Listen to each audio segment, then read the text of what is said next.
알아봅니다. 35년 동안 남편을 뒷바라지한 아내에게 남편이 이혼을 요구했어요. 게다가 외도까지 한 남편인데 이혼을 오히려 요구하고 있거든요. 분명 이유가 있을 것인데 이 부부의 속사정 어떻게 된 것인지 만나봤습니다. 35년 만에 이혼 위기에 놓인 부부가 있습니다. 벼랑 끝에서 남편만을 기다리는 아내.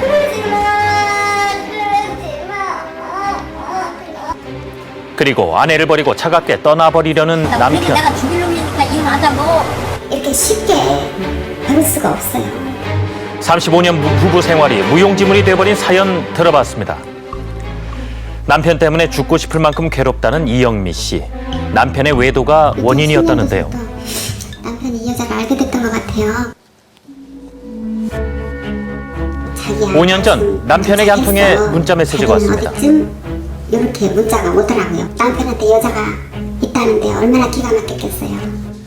그 전까지만 해도 두 사람은 인꼬 부부로 소문이 날 정도로 금슬이 좋았지만 이날 이후 부부싸움이 계속되면서 관계는 망가지기 시작했습니다. 남편이 저하고 싸울 때 짐을 잘 쌌었어요. 집 나간다고. 제가 또 그냥 뜯어 말렸었죠. 못 나가게 했었는데 어제는 그러지를 못했지요. 전날 심하게 말다툼을 했다는 부부. 말다툼이 몸싸움으로까지 이어지자 남편이 집을 나가버렸고 하루가 지나도 남편으로부터는 아무런 소식이 없는 상태입니다. 대체 남편이 어디서 하룻밤을 보낸 것인지 걱정스러운 마음에 전화를 걸어보는데요. 네, 저예요. 배고프지 않아요? 배불러. 신경 쓰지 마라. 뭐 간식 드셔. 모르는 안 들어가니까 기다리지 말고 기다리지 말고 포기해. 그게 서로를 위해서야. 나 당신 얼굴 보면 이거 짜증나고 자기는 나 기다리지도 말아. 남편의 매몰차고 단호한 통보가 수화기 너머로 전해집니다. 당신이 그 여자를 안 만나면 아무 문제가 없잖아. 아니, 나 죽도록 사랑해. 그래서 너를 보내야 되겠어. 너를 보내야 되겠어. 응? 일부러 더 모질게 하려는 것인지 남편의 싸늘한 한마디에 아내는 더 이상 말을 잇지 못하는데요. 그 배신감을 어떻게 다 말하겠어요? 내가 어떻게 살았는데, 제가 어떻게 살았는데요. 그 여자한테도 어떻게 남편의 외도를 정리하기 위해서 할 수 있는 건 다 해봤다는 아내. 대체 아내는 왜 그런 남편을 붙잡으려 하는 것일까? 정말 온 열정을 다해서 내 혼신을 다해서 내 젊음을 다 바쳐서 이 남자한테 올인을 했기 때문에 이렇게 쉽게 버릴 수가 없어요. 그날 저녁 아내는 결국 남편을 데려오기 위해 집을 나서는데요. 남편의 직장 근처로 찾아간 그녀는 한참을 서성거리다 남편을 발견하고 다가가 대화를 시도합니다. 내가 항상 내가 그럼 뭐래? 그래서 내가 뭐라 그랬어? 헤어지자고 그랬잖아. 그러면 내가 잘못도 안 했는데 당신이 나하고 헤어지자고. 내가 잘못했으니까 헤어지자고. 내가- 속속 살지 말고. 그거는 내가 할 일이지. 네가 분명히 그렇게 악담을 나한테 얼마나 했는 줄 아냐? 내가 속상해서 그랬지. 당신한테 속상해서 그랬지. 속상해서 할 생각을 안 할 수가 있어. 미안해. 됐어. 내가 얼마나 큰 생각을 됐다고 그러니까 됐다고. 그러니까 내가 죽일 놈이니까 이혼하자고.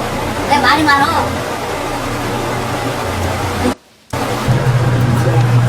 아니 난 아까 분명히 얘기로 그거 갖고 시간 낭비하지마.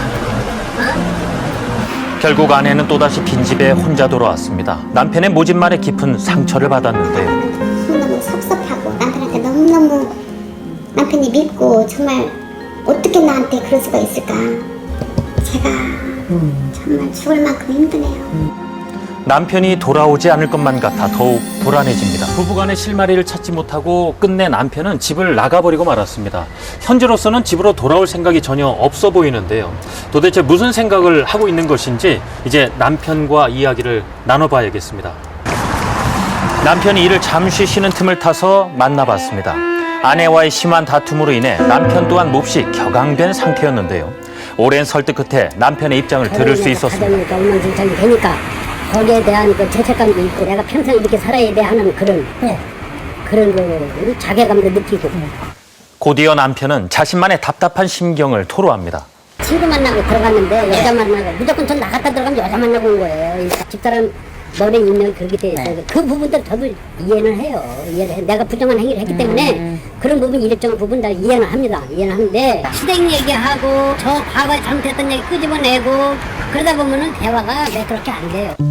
자신의 잘못을 분명 인정하지만 아내의 말과 행동을 참을 수가 없었다는 남편입니다. 남편의 말에 대해 아내는 어떤 생각을 가지고 있을까? 다시 아내를 어느 만났습니다. 여자가 남편이 그러고 오는데 좋아만 할 여자가 누가 있겠어요. 바람나기 전에는 저런 사람이 아니었는데 어쩌다가 뭐에 씌워서 저렇게 됐을까. 야속해서 하루면 별 생각을 다 하죠. 아내는 남편의 외도로, 그리고 남편은 자신의 오랜 상처를 휘벼파는 아내로 인해 이미 지칠 대로 지쳐버린 상태인데요. 혹시라도요, 들어가서 말씀이라도 좀 나눠보겠다라는 마음은 조금 있으십니까? 일단은 저도 부딪혀는 보는데요. 제 가슴에 그 철문이 꽉 닫혔다. 지금 마음의 문이 닫혔다. 시간이 좀 필요해서 그러죠. 저희가 함께 걱정 마세요. 마음의 문이 닫혀버렸다는 남편. 끝내 상담을 거부하고 자리를 떠났습니다. 하는 수 없이 먼저 아내 홀로 심리치료를 진행했습니다. 제 거라고 생각했거든요. 제 거라고. 남편이 제 게 아니었잖아요. 다른 여자 거였잖아. 날라갔잖아요. 그러니까 남편은 집착이라고 하는데 저는 제 걸 지키려고 제 걸 찾으려고 발버둥을 쳤던 것 같아. 생각해보면. 아내는 여전히 남편이 가족이라는 울타리 안으로 돌아오기만을 바라는 마음 변함이 없습니다. 남편을 옥죄지 않고 내가 좀 너그럽게 편안하게 받아줄 수 있는 마음이 되면 되는 거거든. 우선 아내 속에 있는 분노를 누그러뜨려야 했습니다. 남편한테 하고 싶은 말. 남편을 떠올리며 가슴속 깊숙이 담아두었던 울분을 터뜨리는데 그러지 마. 그러지 마. 그러지 마. 그러지 마. 그리고 조금은 가벼워진 듯한 아내. 그녀가 바뀌어야 할 또 다른 한 가지가 있다고 했습니다. 내가 지금 자꾸 남편한테 의존하잖아요. 의존하면 할수록 남편은 어떻게 될까요? 점점 멀어져요. 의존하지 말고 내가 자존감이 높아서 그래, 당신이 잠깐 외도하더라도 나는 이렇게 씩씩하게 살아갈 수 있어. 이렇게 생각하고 건강한 모습을 유지하게 되면 어때요? 왔을 때도 덜 힘이 들잖아요, 본인이. 그동안 자신의 행동 때문에 남편이 멀어진 것일까? 또 앞으로 혼자 일어설 수 있을까? 아내는 울컥 눈물이 터지고 맙니다. 마음에서 남편을 많이 놔줘야 되겠다는 생각 많이 하죠. 제일 소중한 게 남편과 내 새끼들이었는데 그 속에 저도 끼워줘야지 싶네요. 저는 없었거든요, 곁에. 가정을 지키겠다는 의지 속에서 두 분 소통의 끈이 다시금 연결되시길 응원합니다. 예, 이 남편께서 분명히 외도를 한 건 잘못이 아니었을까 싶습니다. 예. 아내분께서 가정을 지키려는 마음이 더 크기 때문에 이 부분을 굉장히 기다리고 있지 않을까 싶은데, 그래도 이 남편께서 이혼을 거꾸로 좀 네. 요구하고 있단 말이죠. 예. 남편이 이렇게 마음의 문을 닫은 뭔가 특별한 이유가 있을 것 같습니다. 화면에서 보셨겠지만 거듭 자신의 잘못이다 인정은 하고 있습니다. 예. 그런데 저희가 가정사 좀 예민한 부분이기 때문에 구체적으로 말씀은 못 드렸습니다만은 예. 남편의 어떤 그 성장 과정에서 깊은 상처가 있는데 본인의 마지노선이었던 거예요. 그런데 아내가 화를 푸는 과정에서 계속 그 부분을 공격을 했던 겁니다. 그러니까 이 상황으로는 더 이상 우리 발전이 없을 것이다라고 마음 닫아버린 거죠. 이제 부부싸움 과정에서 서로 상처를 입은 가운데서 예. 이제 말이 오가다 보니까 예. 그 안에서 또다시 상처가 좀 반복되지 그렇죠. 않습니까? 예. 자, 이 남편이 제작진하고 좀 만남을 한 이후에 좀 예. 변화가 좀 있었던지요? 처음에는 워낙 완강하셨어요. 근데 예. 거듭 아내가 이래서 그런 것이고 앞으로는 그런 상처내는 말을 안 하기로 했다. 아내도 상담을 받으면서 그런 부분을 고치려고 했다는 거듭 말씀을 드렸고요. 예. 뽕 감정이 조금 누그러지시면서 알았다. 내가 좀 대화해볼 시간을 갖겠다라고 어느 정도 긍정적인 실마리는 좀 남겨주셨습니다. 다행인 부분이네요. 예. 자, 우리 아내들이 남편이 특히 외도했다라는 사실을 알게 되면 아무래도 좀 충격이 크다 보니까 그렇죠. 이 남편을 좀 공격하는 부분도 있을 것 같습니다.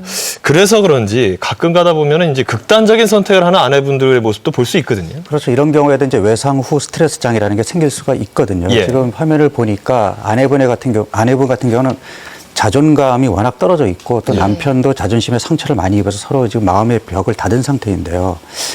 그나마 다행인 것은 아내분이 무언가 해결의 실마리를 찾기 위해서 저렇게 노력하고 있다는 점이 좀 더 긍정적인 그 변화가 있지 않을까라는 그 희망을 가져보게 됩니다. 저희가 이제 대부분 방송을 이렇게 하다 보면 남편을 좀 이해하고 좀 다시 끌어들일 수 있는 방법을 좀 찾아야 된다라고 하는데 그렇게 하려면 아무래도 여성 쪽에서 그런 분노감이라든지 그 심리적으로 이렇게 우울감 이런 것들이 극복이 되어야 그런 긍정적인 변화가 나타날 수 있는데 자기 감정 조절이 안 되면 결국은 상대방에 더 큰 상처를 또 주기 때문에 영원히 평행선을 그을 수밖에 없거든요. 분노 치료를 좀 먼저 선행해야 된다. 분노 치료가 먼저 선행이 돼야 되지 않을까 싶습니다. 최단 변호사 아무래도 이제 변호사시니까 이제 배우자의 외도를 경험한 아내분들이 좀 상담하는 경우가 많지 않습니까? 네, 상담 많습니다. 근데 먼저 말씀드리고 싶은 게 얼마 전에 간통죄가 폐지됐잖아요. 그래서 약간 헷갈리시는 부분이 있는데 간통죄가 폐지됐어도 우리나라 이유는 여전히 유책죄라고 책임이 있는 사람은 청구를 할 수가 없어요. 그래서 물론 남편분이 정말 그런 의도는 아니셨겠고 화가 나서 말씀을 하신 거지만 또 본인이 외도를 했고 일단 먼저 잘못을 원인을 제공했기 때문에 이혼을 청구할 수는 없고요. 아내분이 오히려 할 수는 있지만 이번 사건 같은 경우에는 이제 아내분은 그걸 원하지는 않으세요. 그런데 제가 상담을 해본 결과 이제 외도로 인한 이혼 상담들이 있는데 대부분이 외도로 바로 이혼을 하시지는 않습니다. 외도를 하시고 나서 그 감정의 앙금이 계속해서 남아있기 때문에 이번 부부처럼 계속해서 서로 다툼이 있고 이래서 결국은 이혼을 하시는 거거든요. 그렇기 때문에 외도가 있어도 마음이 아프셨다 하더라도 아까 원장님이 말씀해 주신 것처럼 먼저 본인도 그 화를 푸시고 대화를 하다 보면 그러면 결국 좋은 결과가 있으실 겁니다. 예.